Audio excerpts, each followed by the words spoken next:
Hi, Assalamualaikum warahmatullahi wabarakatuh. My name is Afika binti Rashid, and today I would like to talk about learning objective and learning outcomes. Learning objective and learning outcomes is a statement of what the learner will know, understand, or be able to do as a result of participating in a learning activity. It also makes it clear what the course goal is. Learning objective and learning outcomes also guide the curriculum developer in the creation of appropriate content, methodologies, and material to facilitate learning and meet training objective. I'm pretty sure everyone has seen the learning objective and learning outcome, right? If so, you must know that these learning objective and learning outcome are on the first page of each chapter. Try to see the first picture. There is a learning outcome, right?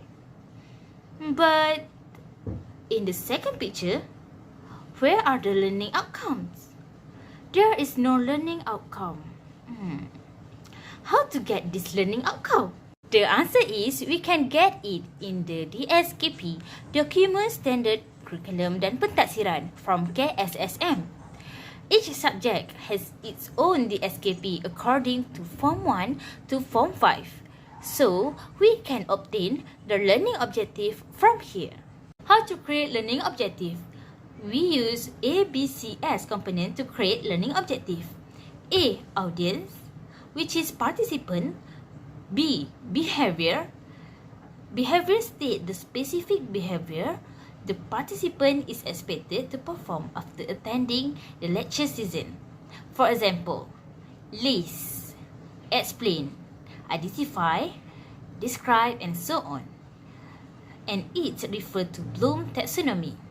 Next, condition.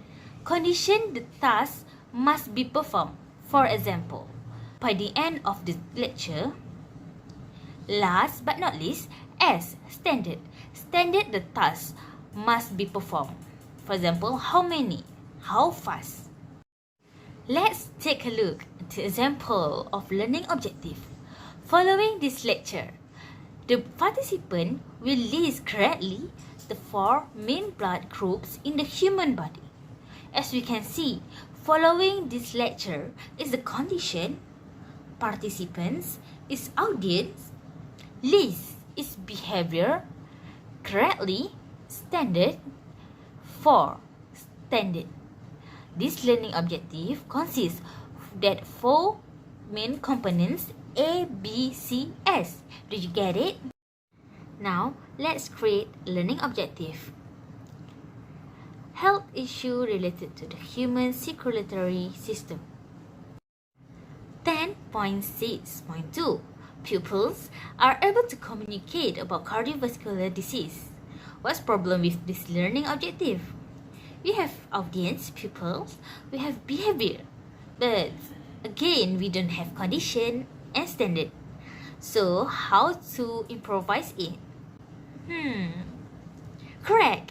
We use ABCS component to create. For the example, following this season, the pupils are able to explain clearly 3 diseases related to cardiovascular disease. So, following this season is condition, pupils is audience, explain is behavior, clearly, and 3 is standard. Do you get it now? Making learning objective SMART. Why we use SMART?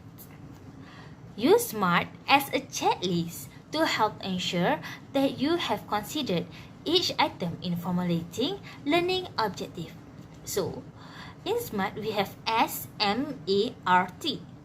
S for specific, precisely state what the learner will be able to do. M for measurable, which is can be observed during or after the training season. A. Action-oriented, which is use an active verb that represent a behavior change. R. For reasonable, is appropriate to the time and scope. And last but not least, time-bound, which is can be achieved by the end of the training. Let me show you the example of SMART objective. This is example for smart learning objective.